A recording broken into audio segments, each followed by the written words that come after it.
A badge of honor. Police officers and first responders wear badges to let their communities know they are here to protect and serve.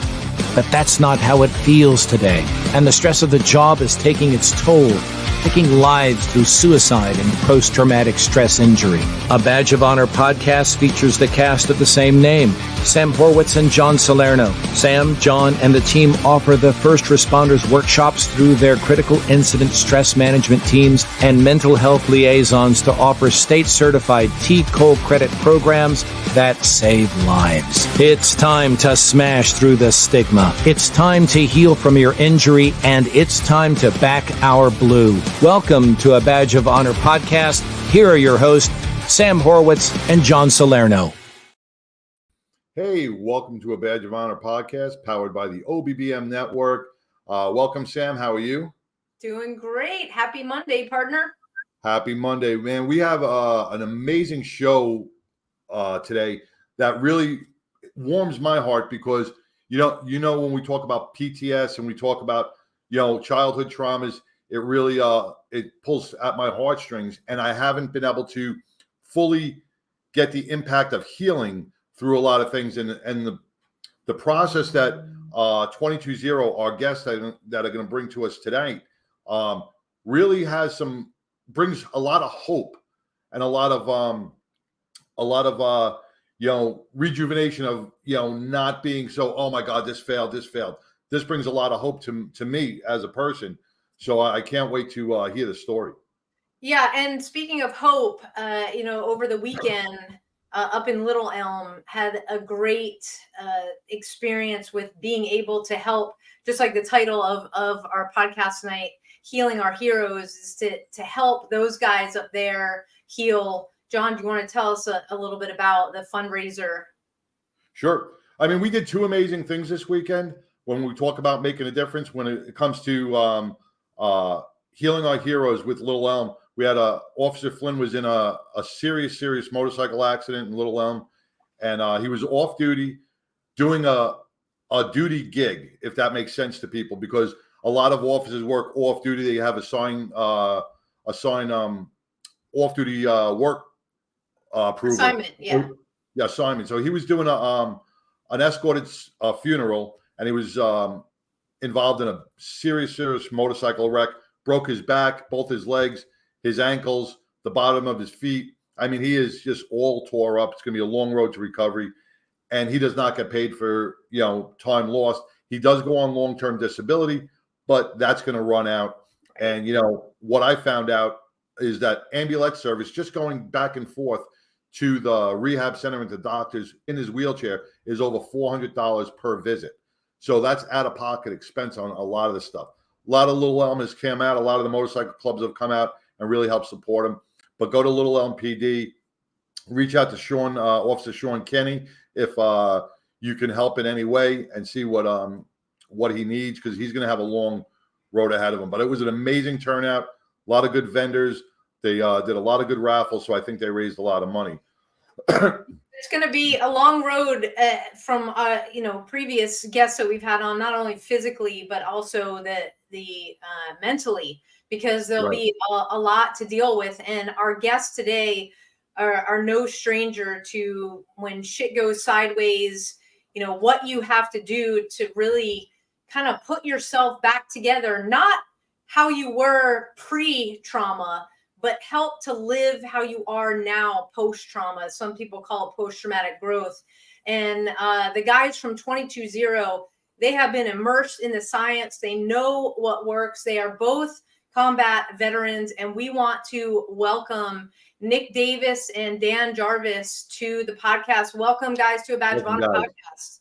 Thanks for having us. Appreciate the invite. Thank you. You guys have done your research, and just pre-show we were talking about brain mapping, and even with how TBIs play a factor into post-traumatic stress. There's one thing. When I got on a job back in 1990, they gave me that that psychological exam. Do you love your mother? Do you hate your mother? What's this butterfly look like? Blah blah blah. But the one thing, and they give you a medical where you got to bend over, cough, blah. But they never ever look at a brain scan. They never say, hey, how is the stress of the job going to affect us? Because a lot of kids, football injuries, fights, whatever they may have some sort of TBI that they do not know about that will affect them throughout their job. And that's something we can bring into either the military. Does the military give brain scans before you go in? No. And what you were saying is a TBI has a direct impact on how your coping mechanisms play out, how your stress levels play out, how everything plays out with post-traumatic stress. So I want to just dive right into this because there's a lot to digest, a lot to learn. Dan or Nick, take the wheel, man, and drive us through this wonderful process. Yeah, who would like to start in terms of telling everybody watching and listening about your backgrounds and how you started? I jumped right into it. I was excited. John's like, forget it. Nobody needs to know about you. Go ahead, Dan. Well, you kind of have to go back to where my story begins. And for me, I was an infantry squad leader. I deployed to Iraq, Afghanistan. I did time as a drill sergeant. And it was in my Afghan deployment in 2011, 2012 that I really had my probably 3 good traumatic brain injuries in a course of about 2 months. 2 were blast injuries, and 1 was a striker up armored hatch, about 150 pounds, hitting my head as it wasn't locked in place. So, I would take the striker hatch over the IEDs, preferably. So I had received what they labeled as a moderate traumatic brain injury. Half my men were medevaced out of Afghanistan due to the fighting. One of my soldiers was killed. I felt extremely responsible for. And really at the end of my deployment, everything kind of came unraveled when I got the Red Cross notice. My mom had passed away. So I had to leave theater about 2 weeks early to get home for the funeral. And my problem is, we're talking July of 2011 is when the IED blast occurred. And my mom passed away in February of 2012. So I'm finding myself after the funeral back in Alaska, and I'm not sleeping. The whole time I'm not sleeping. I'm literally exhausted. Your cognitive function is impaired. You can't make great decisions. And then, you're trying to do combat operations. But when I got back from my mom's funeral, the first thing I did was I had to get a place to live off base, and I went and got a case of beer, and guess what? I slept. For the first time, I was able to sleep, and it was with the assistance of alcohol. And this kind of went on for about a year. And then about 11 months after returning, it got to the point where the night sweats, the night terrors were so bad. And here I am in a leadership position. I'm a squad leader, staff sergeant. And why am I having this happen to me? I don't understand it. I'm the strong person. This shouldn't be happening to me. I've been a drill sergeant. I've deployed twice. I didn't know what was going on. And I started getting super, I guess the term would be hopeless. If this was the rest of my life, I'm not interested. And it was that one evening, March of 2013, I literally went to grab the rifle in the corner of my room. And I was at that point where I'm like, well, I can't ask for help because I'm not going to be that guy. I didn't want my men to lose respect. I didn't want my command to lose respect. And suicide became the option. And when I went to get the rifle, I heard the kids in the apartment running above me, and that stopped me. It kind of broke me out of that moment. I was like, whoa, stupid idea. I was fully triggered. So I was making zero logical sense. And it wasn't until that broke the state of my emotion that I realized, okay, I can't do this. And then the next morning I got a phone call. Ryan was one of my soldiers and said, Sergeant Jarvis, you hear about Corey? It's like, no, buddy, what happened? He shot and killed himself last night. And Corey was a soldier that was in the platoon I had just come out of. And I realized nobody saw it. Nobody knew it. This kid was a happy kid. He was an outgoing soldier. And how do we miss this? And coming to find out, his closest friends knew what happened, but none of us had an idea. And then I realized nobody knew that I was struggling. And I just kind of continued that. I say Corey saved my life. Unfortunately, it's when he took his own. And I just kept drinking every night, going to work. It's just like a rinse and repeat. And then after my 3rd surgery, I got medically retired. And then I traded one uniform right back for another. I went to work in law enforcement in Central Florida, and the weirdest thing happened. I felt normal again. So I did that for a couple years.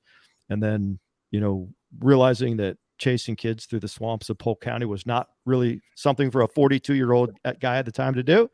And my ex-wife, we were married at the time, we talked about it, and it was time to okay, I'm vested in the Florida retirement system. It's time for me to, pass that torch. I had too many combat injuries. It was time to go. And then everything came back with a vengeance.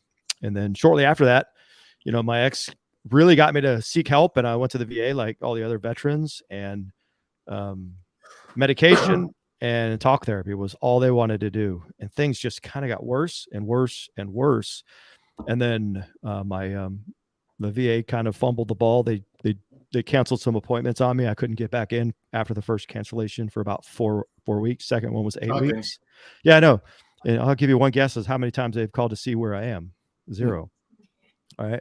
So my ex brought a gentleman to the sheriff's office to do a training. He's a retired Green Beret lieutenant colonel. He invited me to a men's leadership retreat, and that's where I met Nick Davis. And that was the weekend, April of 2018, where we spoke 22-0 into existence. Nick helped me, get things off the ground and started the nonprofit. And, we've been joined at the hip ever since. We've become best of friends. And it's been one hell of a journey, and wouldn't be here and wouldn't be doing what I'm doing without this guy right here. So Nick, why don't you share your story? Well, that's amazing. I'm just, we got to take our first break. If you guys are just tuning into the podcast, we are talking with the founders of 22-0, Dan Jarvis and Nick Davis. We'll be right back with Nick to tell his story. Stay tuned, everybody. Move freely, America, without medical restrictions or penalty.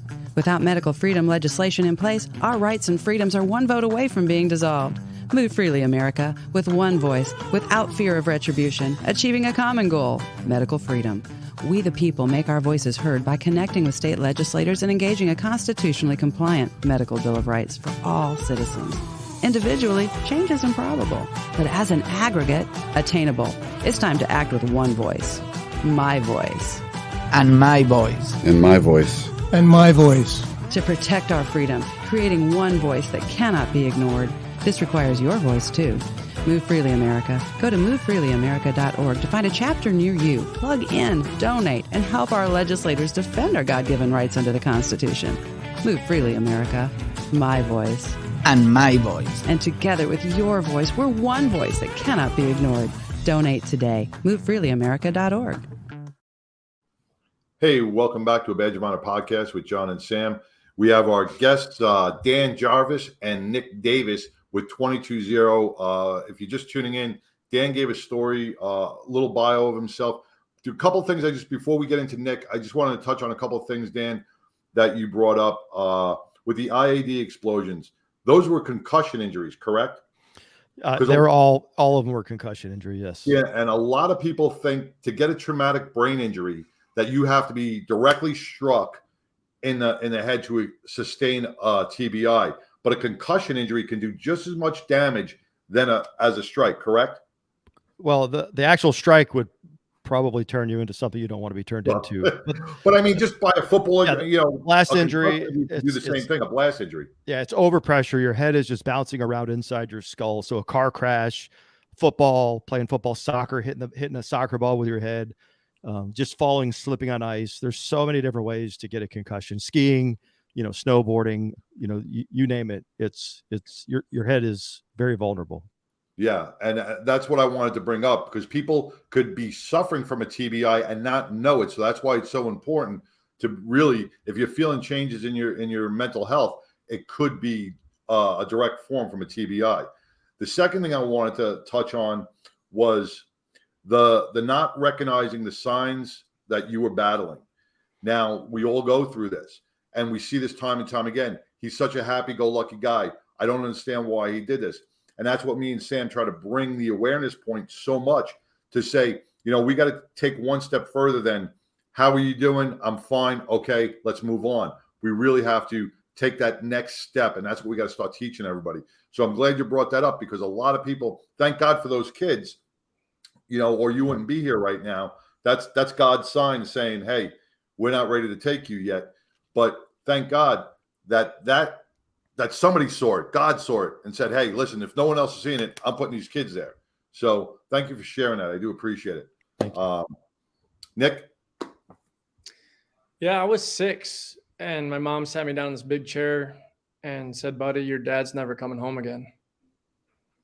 And that just rocked me. 6-year-old, how do you process that? I thought my dad was dead. Turns out he was an alcoholic.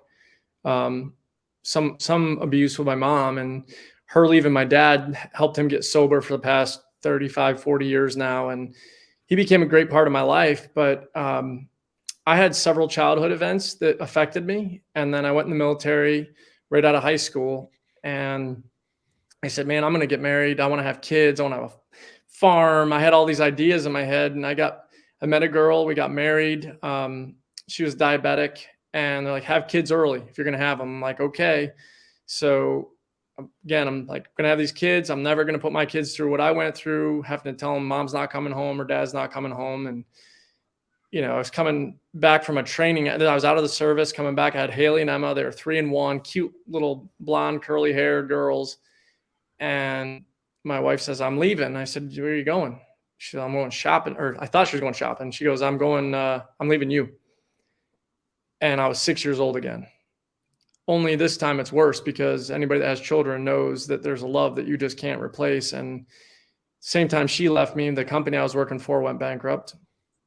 I went bankrupt. This is all in 2004. I lost a house, kids, cars. I went through a divorce that was horrific for me, because I pulled out of that driveway in a U-Haul, and I'm watching Haley just cry, and I can see her go, why is daddy leaving me? And Emma was too little to understand. And I couldn't tell that story. I'd be a puddle on the floor.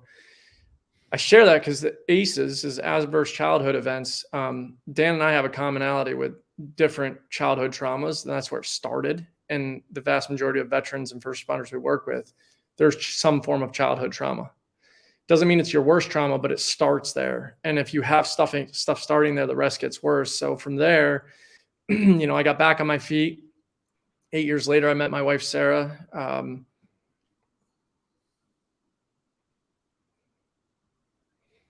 Take your time, brother. Absolute love of my life. Amazing woman that we got lucky enough I got a son. We had a son with her, and had Fisher. And right after we had Fisher, I was changing careers. I went into financial planning, and I loved it because I could help people. Well, I had to pass this exam in order to have my licenses to be a financial advisor. And I went snowboarding, and I don't remember what happened, but I woke up probably 8-10 minutes after I had concussed myself severely. I had a helmet on, and went to the hospital. They're like, oh, touch your nose, wiggle your toes, go home, you're fine. I drove myself home that night. I don't remember driving home. And then I started studying. So I'm on a computer studying for this exam, 70 hours a week. And I'm an emotional train wreck. I went from extrovert to introvert, crying all the time. I was an emotional basket case. There's my TBI. Well, the next 7 years, we had our ups and downs in marriage, and we have 3 beautiful children together. And Dan and I, we got going with 22-0, and it was probably 3-4 years in that we were out in Montana working with first responders. And I said, dude, I'm having tension headaches. I've had them since I thought it was the career field of financial planning.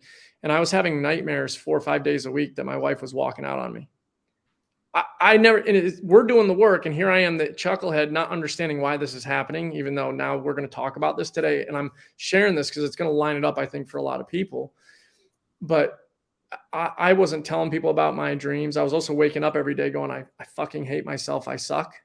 It was like, it would just be in my head. I wasn't consciously saying it, but it was there. Guilt, lots of guilt, right? So Dan runs me through our processes, and I had a grief dump, and tension headaches went away, and nightmares went away. And my life shifted. And my wife, who is absolutely phenomenal woman, I think Dan would agree with that. I'm not saying it because she's my wife. Her and I have fought through a lot. She has now gone through these processes. And I'll tell you, even just in the last month and a half, there's been a few weeds on the emotion side that Sarah and I have plucked out for her, that I couldn't have a better marriage or a better partner in my life. And between her on that side, and my family and God and my faith and my best buddy running this business, and then the starting 22-0, which we're ultimately that's way bigger than us. We want that to become irrelevant. We want 22-0 to not exist. And we'll explain how we see that happening and why it's going to happen. And we built our Anxiety Guys business to serve the civilian community because we had so many civilians reaching out that felt like they weren't worthy of treatment. The reality was that most of us, our worst trauma is in civilian life. My TBI, my trauma was civilian life. It wasn't my military service. I know first responders are a whole different, it's trauma every day. Basically, you're in fight or flight every day of your job. So that's different, but the root is usually there. So the Anxiety Guys is helping us fund the nonprofit, and we see a lot of big things to come. So, I live in central Georgia, just outside of Augusta, right near Dan. We live out in a compound. We call it Rally Point Ranch. We got a gun range and, all kinds of land to hunt on and have fun and get out. We love sitting by a fire, and my kids, my wife, and I feel very blessed to be where we're at. And I appreciate you guys having us on.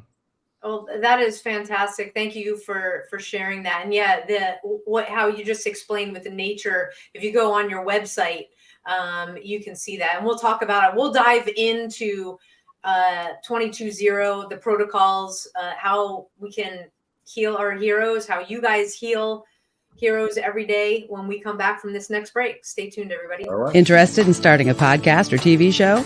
Worried about what you'll say and how to keep it engaging? Think you'd like to be a guest on podcast, radio, or TV shows? Hi, I'm Susan Hamilton, owner and founder of OBBM Network, and I would like to invite you to an OBBM media training to get the tools you need for a relaxed and polished performance you'll be proud to share. Our specialized training techniques include role play, voice training, and everything you need to deliver a confident, clear, and engaging interaction. Go to offbeatbusiness.com. Go to the calendar and register for a training that's convenient for you. Dates available now, 214-714-0495. Hey, welcome back to a Badge of Honor podcast with John and Sam, and the founders and of 22-0, Dan Jarvis and Nick Davis. Both of you shared some very impactful stories prior to the break, which really leads us down a road of how 22-0 had come about and the steps that you were taking to heal our heroes, not only our first responders and our veterans, but Nick, you were talking about civilian life, because that's usually where a lot of the stuff starts when we talk about ACEs and stuff, things that we have never processed. And especially when you get into our age, we grew up without the therapy, the hot chocolate and the marshmallows and the comfort rooms and all those little things where the safe spaces, we didn't know about those. So we had to bury all that stuff. Then when we become a first responder or a veteran, we take all that other added trauma, we pack it onto our initial trauma, and then it just builds up, and it's a pressure cooker ready to explode at any given time. And it can happen 5 years, 10 years, 20 years, 30 years down the line. And that's where our triggers come in, all our sensors come in, and you guys found a way to actually relieve that, to soften those triggers, to ease that pain and start you on the right path of healing. Yeah, so I'll go a little bit into the neuroscience because it's the stuff that I kind of really enjoy. When we started 22-0, we had no idea how we were going to do anything, right? It was ready, fire, aim. That was my gig as an NCO in the Army. We lay down a base of fire, and then we formulated a plan. And so we just started looking for a better way to heal. And I went to an event where there was an alternative treatment, and they were doing something new and unique. They had done a lot of research, and I'm sitting in the back. I'm out of law enforcement, so I don't trust people anyway, right? Because cops, we don't trust people unless you're a cop, right? Or a good buddy. Right. So I'm sitting in the back of this room, and this guy's making these claims, and I'm like, yeah, bull crap. There's no way. You're telling me you can fix me, and I've only, I've been dealing with this stuff since I was like 4. I mean, seriously. So I called him on it on one of the breaks, and he goes, "Hey, you want to try it?" I said, "Yeah, heck yeah. If I'm going to recommend this to anybody, I want to experience it." And then I sat in the front of the room. Now that process required you to talk about your traumatic experience. And then when you had the triggered response, they pull you out of that. They break the state, and then they set up a process similar to what we do, just a little bit different. And then after that process was over, you talk about it on the back end. I triggered pretty intense when I first, I mean, I was on a 0 to 10 scale. It was a 10 event. It was a combat related traumatic event. It was a big one. And then when I told that story again, after the work was almost finished, I was waiting for those emotions to drop. And I remember pausing and I looked at the instructor and I'm like, all right, what kind of Jedi stuff is this? Right. Because I couldn't feel that emotion anymore. Right. Exactly. And then I slept, right. And sleep restored. So then I started digging and originally we were supporting that organization and we were funding trainings for therapists to get trained so that we could direct first responders, direct veterans to them. But then we were finding a lot of difficulties, whereas some of them that we were paying for their training weren't even utilizing it. They just got the free training, or we had one guy down South Florida who was charging $3,000 on the front end, and I paid for his training, and he turned one of our veterans away that we sent to him because she didn't have $3,000. And that's when I'm like, all right, something's got to change. And then that's when I started looking in Florida state statute, because every psychologist and therapist says, oh, you can't do that in peer support. You can't do that. So hold my beer. Right. That's what I said. And I dug in the Florida state statutes and I started looking. I'm like, oh, there's an exemption here. Nonprofits or 501c3s or churches or government entities are exempt from licensure. And then we got an attorney review it. And then what we did is we went down the rabbit hole of what that process was developed through. It was something called neuro-linguistic programming. And then I started getting trained in that. And then we ended up developing our own processes. And and it's all open source material. So we developed our own process and we made it good. That shot group was tight.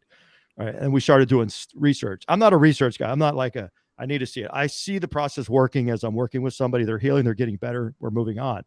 And then we had a psychologist say, hey, you guys really need the data. So I'm like, all right, we'll do it. I'll entertain you, Dr. Corbet. We'll get the data. So we took 100 cases. All of them had PTSD. And within 4 sessions, none of them had PTSD anymore. All 100 went from an average score of probably a 56 on the PTSD symptom scale interview version 5, which is in the DSM, down to a 2.12. That's asymptomatic. Right. I just want to clarify one thing. And this is where you said you no longer have PTSD. Now, I get it. I don't get it, if that makes any sense. Because I just truly don't believe you are 100% healed. I believe it's always there. It's just that there's no more triggers. You're able to live with it. So hey, John, tell me more about that. Yeah, John, when did you decide that it couldn't be healed? I guess after a couple of therapy sessions and, EMDR not working on me. And then, I feel like when Badge of Honor does its workshops, Nick, you started breaking down, telling your story. And, ACEs, I'm a victim of sexual abuse when I was a child, so I went through that and I was never able to tell that story. But now that I share my story, I'm more transparent about it. I can tell that story without breaking down. I used to never be able to do that. So I feel that I'm healed in that aspect, but it's still there, if that makes sense, Dan. Yeah. So we use a non-clinical intervention. All right. We don't use the EMDR model. We don't even allow them to talk about their traumatic experiences. All right. Once the emotion itself is malleable or active, it's malleable. Like when I told my story and I triggered on the front end and then I wouldn't trigger on the back end, that means you're replacing that neural pathway. That neural pathway from that amygdala is releasing. And as that amygdala lets go of that pathway, that's the fight or flight. That's the fear, terror, helplessness. When you see something, when you smell something, and next thing you know, your whole nervous system opens up and it's active. When that disconnects, those triggers are gone, right? And it's a process called memory reconsolidation. So when the memory reconsolidates and you start hitting your REM sleep cycles, the brain reprocesses, right? And it transforms your nervous system, right? You're literally transforming your nerve, reprocessing your nervous system so that the vagus nerve's not activating. And then the memory and the emotion will split. And then next thing you know, you're better. Nick, why don't you go ahead and add to that? Because you're good at explaining. Well, I also want to share something with John. So what you saw me get emotional was happy emotions. I've been through massive divorce, some really rough relationships. And even my wife and I went through some rough times together. We communicate great. We're good friends. We've always talked, but there's been stuff in our marriage, like any marriage, where it's been tough. And this past week, just recently, our marriage has been great for a while, but it went good, but it's been good to great. So there's a lot of positive emotion I was feeling when I was like, the love that I'm feeling for my wife. Trauma, this is the way I like to explain it. Yes, it's absolutely healable. PTS will disappear. I know that's hard, especially given your seat. And a lot of people that have been through different modalities, protocols, etc. When we say that, a lot of times they'll trigger or be like, it's cognitive dissonance. You can't have one belief in your head that it can be healed and then the other belief in your head that it can't be. So usually when we speak, it goes, yeah, that's great. And the person moves on. You experience the event, right? Okay, here's your traumatic event, whether it's 4 years old or 24 years old. If in that moment your brain glues the emotions of fear, terror, or helplessness, those are the trauma emotions. If they get glued together and you don't sleep good that night or the next night, or you're self-medicating, the brain kind of goes, oh shit, what do we do with this? And it goes, oh, stick it in the amygdala. That'll be fun. Yeah, for the next 40, 50 years of your life. So now you have a memory in your amygdala that, let's say it was a saber-toothed tiger attacked you, but you could smell pizza when it happened. You could be 50 years old and it happened when you were 10 and you smell pizza and you're like, why am I anxiety? Why am I triggered right now? Because the smell is attached to the memory and they're both in your amygdala. That's not where it's supposed to be. So when we run this process, all we're doing, we're allowing your brain on a subconscious level to reprocess the information. What that means is you don't have to talk about it. We don't allow you to talk about it. We don't even want you to think about it or look at it. We take the initial score, you can feel it. And you go, okay, I can feel it. And then when we're done with the process, the brain has been able to go, holy cow, hold on a minute here. This is old. I was safe before and after this event. And it removes the emotions. It basically unglues the emotions from the memory. And there's a last step to the process that allows the amygdala to release it. The amygdala goes, oh, we're not supposed to own this. The cerebellum is supposed to have the memory. So the bad memory goes to the cerebellum and the emotions go back to the hippocampal region of the brain. What that means is you've had bad stuff happen to you and you can think about it and you feel no emotion. Right. You'll always have the memories. You won't always have post-traumatic stress. It's an injury. And when people start understanding that, I talked to a chief of police the other day, his son's struggling. He's even struggling. And I kind of stepped in a little bit because I didn't know he was a chief at one point, but I said, yeah, the chief's out there. They're like, oh, rub some dirt on it. You're fine. Get back to work, suck it up. Well, some guys can suck it up. Some can't, right? Everybody is different. Like you and I could see think about two kids that go out in the ocean for the first time, right? And I learned this after my divorce, going to therapy by myself, trying to become a better version of myself. But the two kids go out surfing or go out in the ocean and they get hammered by the wave, right? They're twins. They're identical twins. They come in, they're puking out salt water. And the one twin's like, we could have died. I'm never going in the ocean again. That was the scariest shit ever. Oh my God. And they're a train wreck. And for the rest of their life, they don't sleep that night. So now they've got trauma around the ocean. They won't go in the ocean. They don't even want to see the ocean. The other kid's like, whoa, man, if I had a surfboard, that would have been awesome. It's all how they perceived it in the moment, right? Identical twins. One's got PTS now, the other one doesn't. And it doesn't matter how much you say, suck it up. It's an injury. I said to that chief I spoke to, because he was talking about his son, I said, if your son took a bullet directly to the kneecap, are you going to tell him to suck it up and run the marathon tomorrow afternoon? He goes, that'd be stupid. I said, well, that's kind of like PTS. And I understand that you don't understand what PTS is. So I spent an hour talking to him and explaining it like this. It's an injury. It can be healed. Our process is very unique in what it does. And look, we work in the veteran first responder space when we started 22-0. If what we said we couldn't back up, we would not be on a podcast. We would not be on, we wouldn't have 160, 70 Google 5-star reviews, everybody telling their story. Now, is there going to be a person that comes along that maybe has the brain scrambled and it's not wired right, and maybe our process won't work perfect for? Yes, but if you come in, you don't have to believe in what we do. You just have to follow our instructions. But the really neat thing that I think you might want to ask Dan about when the time's right here is that the trauma is a piece of the equation. You get rid of that, but you still got anger and rage issues. You got guilt issues. You got shame. You got self-image issues. You got all this stuff. Our EMP process, or emotions management process, goes into that. And the work that we're doing in conjunction with Dr. David Hagedorn from Evoke the brain map machine, that's the third leg of the stool. That is when you're talking TBIs, like we were talking about, you can get more emotionally regulated. You can absolutely disconnect PTSI every day of the week. And anybody that wants to think we're full of crap, call us up. We'll run you through the process. I guarantee it'll disconnect.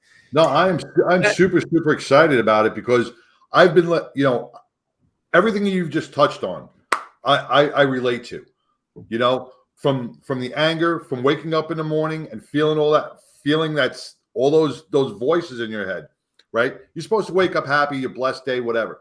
But man, those things go through your head. And I feel like I'm in a hypervigilant state every single moment of my life. Let's talk more about that. Let's dive deep because the brain mapping will help to explain more because, people are listening to this. They're going, what? We're going to get even deeper than we were already deep. So we're diving in even more. We'll be right back, everybody. We're doing deep dives. We'll be back. Look, when you need to respond to an aggressive situation to protect yourself, your family, or your property, understanding your firearm and legal position are critical. Officers know your skills are only as good as your commitment to training. So know what you're doing. So when you're in a vulnerable situation, we can count on your response. Whether you're a beginner or a licensed gun carrier, Carry in Texas offers basic firearms training, Texas permitless carry courses, license to carry, and basic 2A courses so you can understand the responsibilities, situational awareness, and learn the technical skill required when you carry your firearm. Go to carryintexas.com to find the right course for you. Join me, former United States Secret Service agent Samantha Horwitz, on the range for beginner basics, LTC prep, and range practice. Go to carryintexas.com today. That's carryintexas.com. Hey, welcome back to a Badge of Honor podcast with John and Sam. And we have Dan and Nick with 22-0, man. We are really exploring the inner depths, and I'm going to use your terms, getting really deep into post-traumatic stress injuries within our first responders, our veterans, and our civilian population. And I think you guys hit on everything that I feel each and every day. And, and we've all gone through this. Bad therapists, couch therapy is not working. We live in this hypervigilant state. And then we finally turn around and go, well, this is the norm for me, I guess, right? This is the way I'm supposed to be. And we all know it's not. And we don't want to be that way because we see other people going, hey, why are they happy? And why can't I be happy? So as long as you have an open mind, and I do, and I'm willing to dive right into this new therapy or new process that you were talking about, because you can never give up. We don't give up, right? So I'm excited to hear more about this. So thank you, guys. Hey, let's explore the brain mapping and how that lets you kind of take a bigger look at a person's brain. Well, I wanted to transition from deeper dive into actually what is going on in the moment and how that helps with the protocols that you guys are working with. So you may not want to do a deep dive into this brain because it's been deep for the last probably decade. I want to bring Dr. Hagedorn back into this, and he might be a good person for you guys to have a conversation with down the road. Brilliant man. He's also an Army veteran, by the way, not Air Force. And he is like volumes and volumes of information.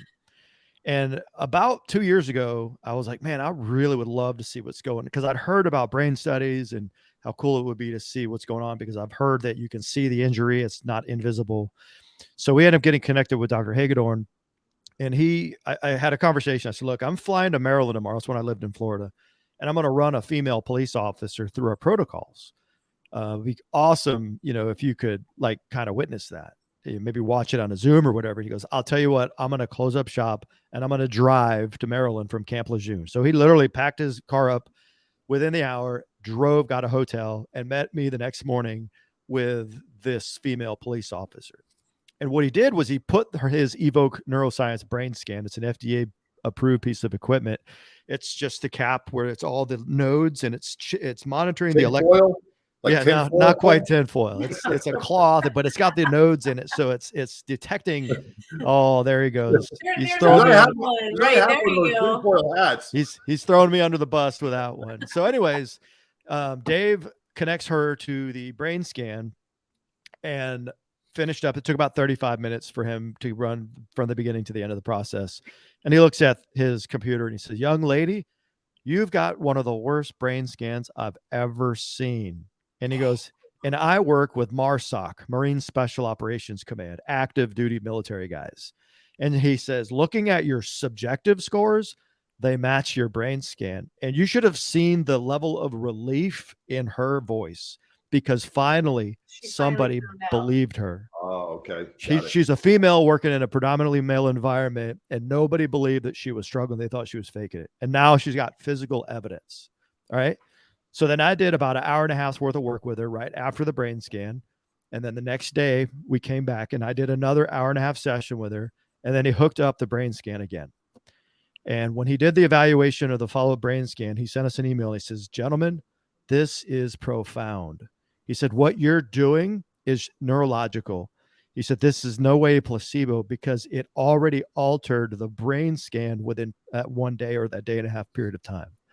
So he said, "You're getting results in 24 hours that would take 6 months for an EMDR master practitioner to achieve." And he said, "Most master practitioners would never get that level of success." He said, "You guys have built a better mousetrap." So he wants to get more involved. We ended up buying the brain scan, and it's been sitting here and for a year. And this weekend we actually set it up.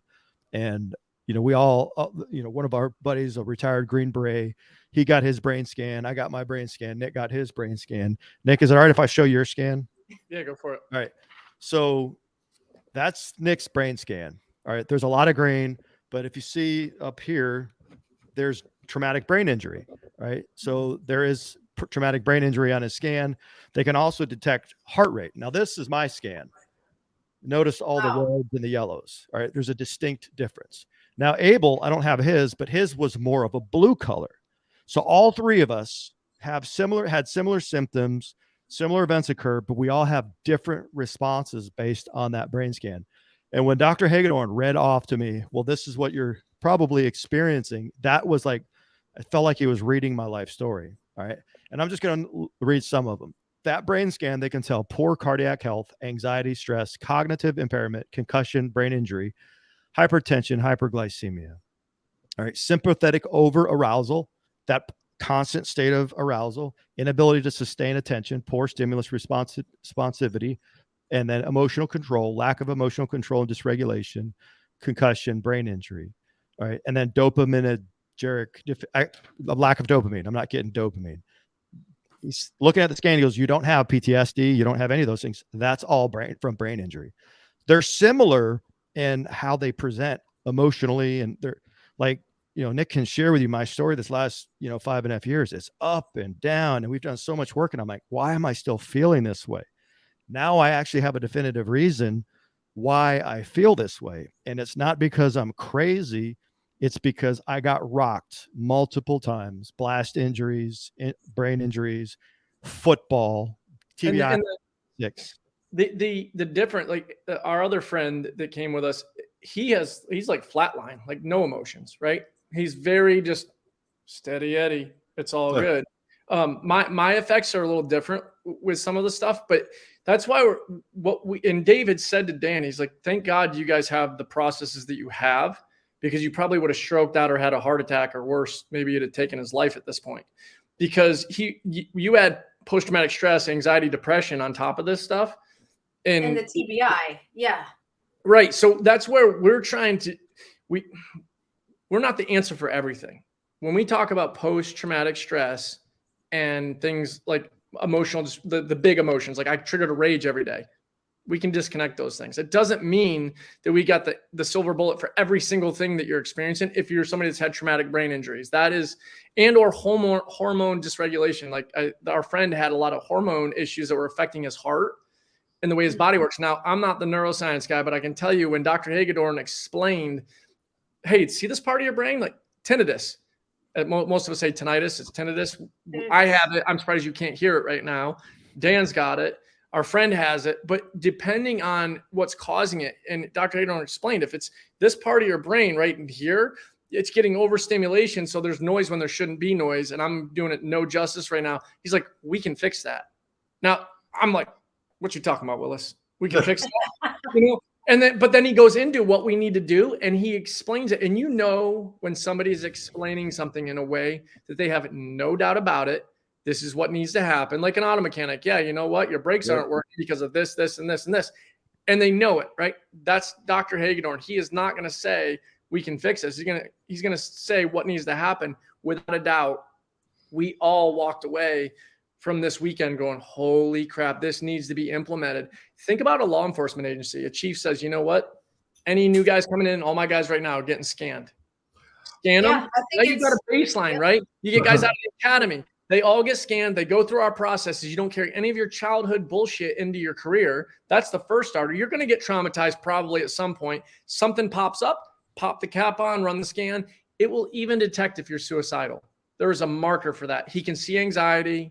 He can see post-traumatic stress. He can see the suicidal marker. So when your guys go, no, I'm fine, sit down, we're mandating it. Boom, there goes the scan. On that, we got to take our last break because we're running out of time. But that is a very interesting concept. And like we talk about lots of things that should be brought to departments. This sounds like one of them. We will be right back after this very quick break. To the Health Engineer Show. I'm Cliff Buckley, the Health Engineer, right here on the Offbeat. Hi, I'm Larry Cortana. This is Hi, my name is Susan Hamilton, and you're watching Offbeat. Hi, this is Doreen Milano. Welcome to Big Ideas Small Business, where we will talk to Terry Arjala.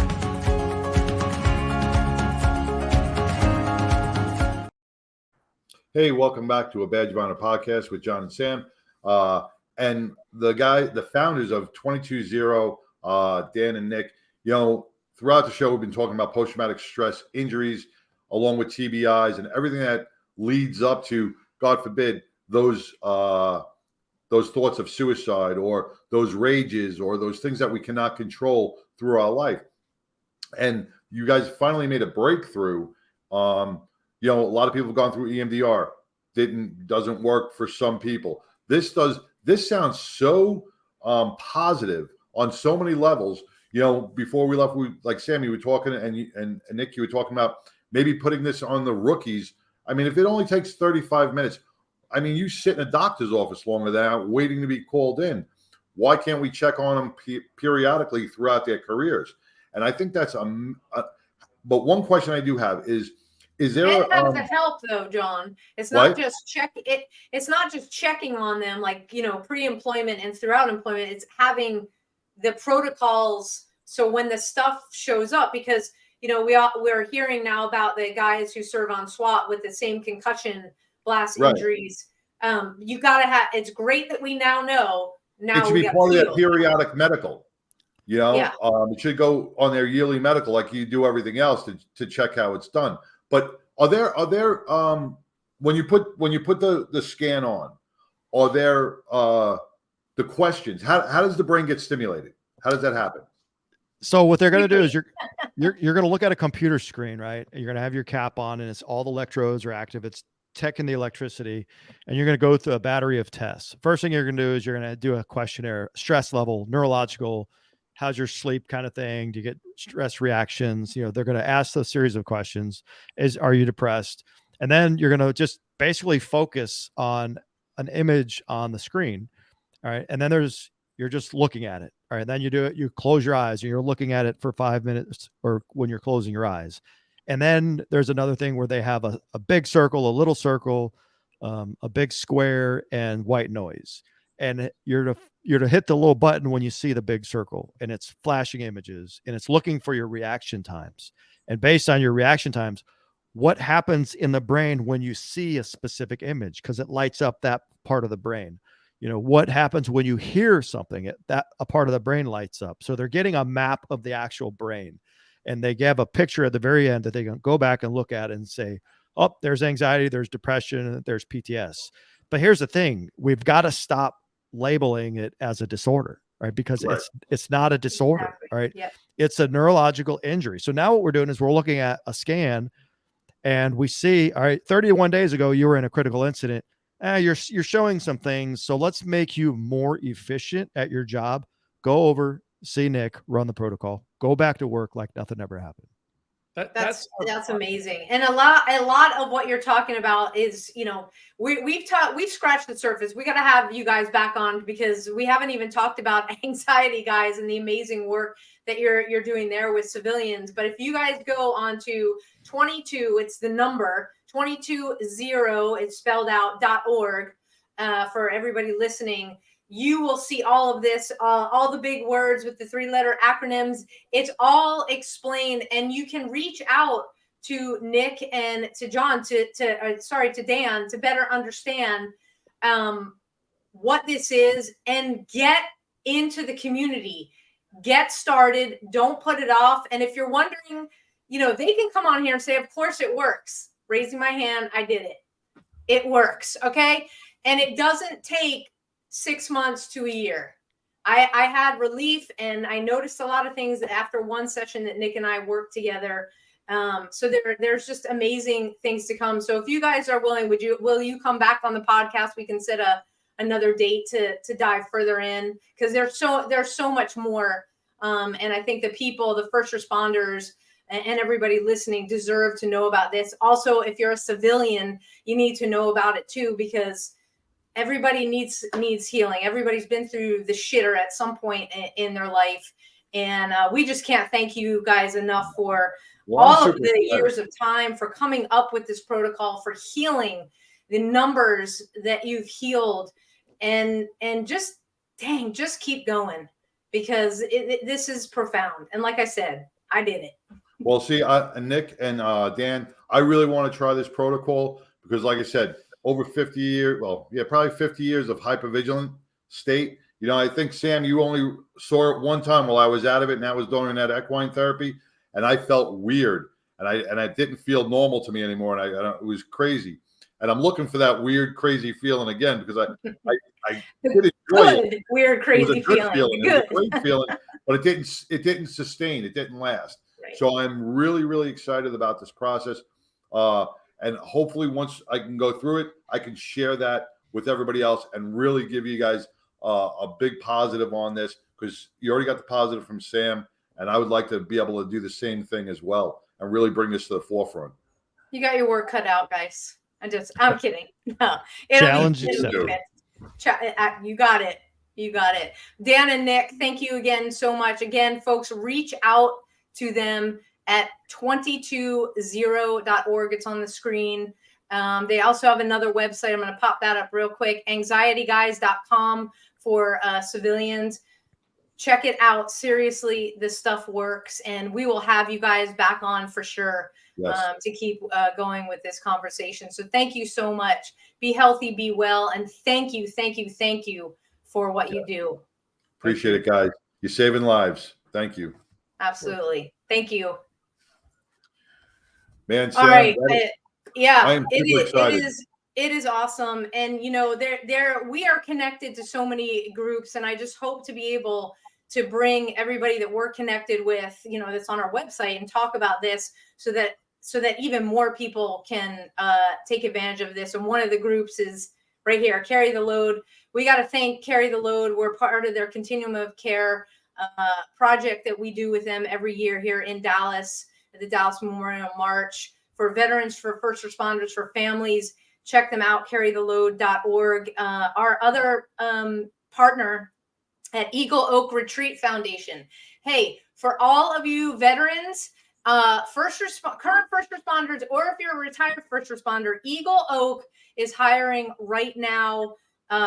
Warrior Path. I should put on my glasses. The struggle's real, folks. Maybe Nick and Dan have something for my eyesight, but Warrior Path instructors. So if you are a veteran or a retired first responder, you want to give back in a huge way, reach out to Eagle Oak Retreat Foundation. And we've put stuff up on our social, so you can check them out. Rest for First Responders has a tactical triage next Monday, October 10th, here in Dallas. You can find out more by visiting their website, which is the word rest, the number 4, First responders all spelled out. Check that out. We'll put that up on social. So you need to connect with us on social to know everything that's going on, and get involved, get healed, stay involved, keep true to your heart of service, and check out our events page, because we're all over the place. badgeofhonor.org. We got an amazing fundraiser coming up.